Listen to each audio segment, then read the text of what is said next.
കൗവിൻ്റെ കൂടിന് പറയുന്ന പേര്, അല്ലെങ്കിൽ കൗവിൽ താമസിക്കുന്ന അല്ലെങ്കിൽ കൗവിനെ നമ്മൾ പാർപ്പിക്കുന്ന സ്ഥലത്തിന് പറയുന്ന പേരാണ് ഷെഡ്. അതുപോലെ ഡോഗ് ആണെങ്കിൽ കെന്നൽ, ലയന് ഡെന്ന്. കൗ, ഷെഡ്, ഡോഗ്, കെന്നല്, ലയണിന് പറയുന്ന പേര്, ലയണിന്റെ വാസസ്ഥലത്തിന് പറയുന്ന പേരാണ് ഡെന്ന്. ബേർഡ്സ് ആണെങ്കിൽ നെസ്റ്റ് എന്നും പറയാറുണ്ട്, ഏവിയറി എന്നും പറയാറുണ്ട്. നെസ്റ്റ് അല്ലെങ്കിൽ ഏവിയറി. ഗോട്ട് ആണെങ്കിൽ പെന്ന്, ഗോട്ടിന്റെ വാസസ്ഥലത്തിന് പറയുന്ന പേര് പെന്ന്. ഷീപ്പ് ആണെങ്കിലും പെന്ന് തന്നെയാണ്. അപ്പൊ ഗോട്ട്, ഷീപ്പ് അവയുടെ വാസസ്ഥലത്തിന് പറയുന്ന പേര് പെന്ന്. മൗസ്, എലിയുടെ വാസസ്ഥലത്തിന് പറയുന്ന പേര്, മൗസ് അല്ലെങ്കിൽ റാറ്റിന്റെ വാസസ്ഥലത്തിന് പറയുന്ന പേര് ഹോൾ എന്നാണ്. മൗസ് അല്ലെങ്കിൽ റാറ്റ് ആണെങ്കിൽ ഹോള്. ബീസിന്റെ വാസസ്ഥലത്തിന് പറയുന്ന പേരാണ് ഹൈവ്.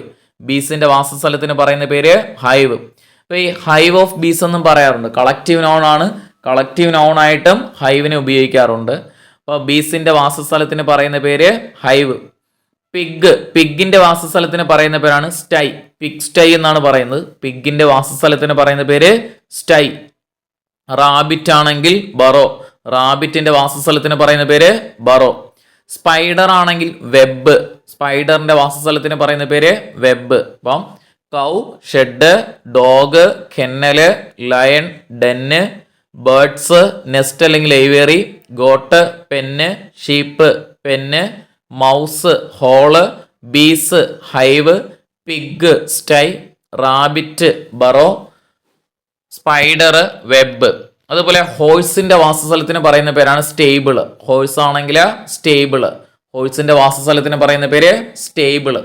അതുപോലെ ഡോങ്കിയുടെ വാസസ്ഥലത്തിന് നമുക്ക് സ്റ്റേബിൾ എന്ന് പറയാം. ഡോങ്കി ആണെങ്കിലും സ്റ്റേബിളും പറയാറുണ്ട്, അതുപോലെ ഷെഡും പറയാറുണ്ട്. സ്റ്റേബിൾ എന്നും പറയാം, ഷെഡ് എന്നും പറയാം. ഏത്? ഡോങ്കിയുടെ വാസസ്ഥലത്തിന്. ടൈഗർ ആണെങ്കിൽ ലെയർ ആണ്. ടൈഗറിന്റെ വാസസ്ഥലത്തിന് ലെയർ എന്നാണ് പറയുന്നത്. Tiger, layer.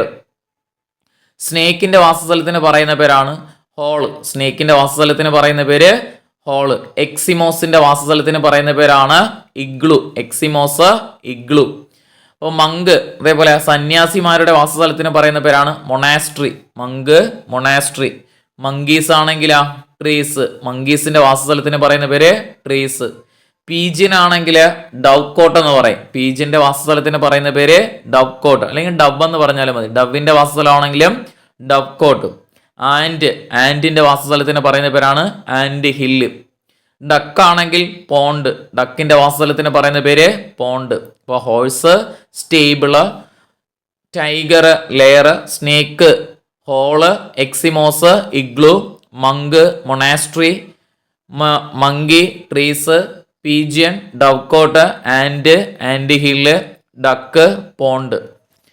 അതുപോലെ വരുന്നതാണ് ഹെന്ന്. ഹെന്നിന്റെ വാസസ്ഥലത്തിന് പറയുന്ന പേരാണ് കൂപ്പ്. Hen, coop. ബെയർ ആണെങ്കിൽ cave. Hen, coop, bear, cave. ക്യാറ്റിന്റെ വാസസ്ഥലത്തിന് പറയുന്ന പേര് കാറ്ററി. Cat, cattery. ഫിഷ് ആണെങ്കിലാ അക്വേറിയം. ഫിഷിന്റെ വാസസ്ഥലത്തിന് പറയുന്ന പേര് അക്വേറിയം. ബട്ടർഫ്ലൈ ആണെങ്കിൽ കൊക്കൂൺ. Butterfly, cocoon. അക്വേറിയം പറയാറുണ്ട്, പിന്നെ അതേപോലെ പോണ്ടും പറയാം കേട്ടോ.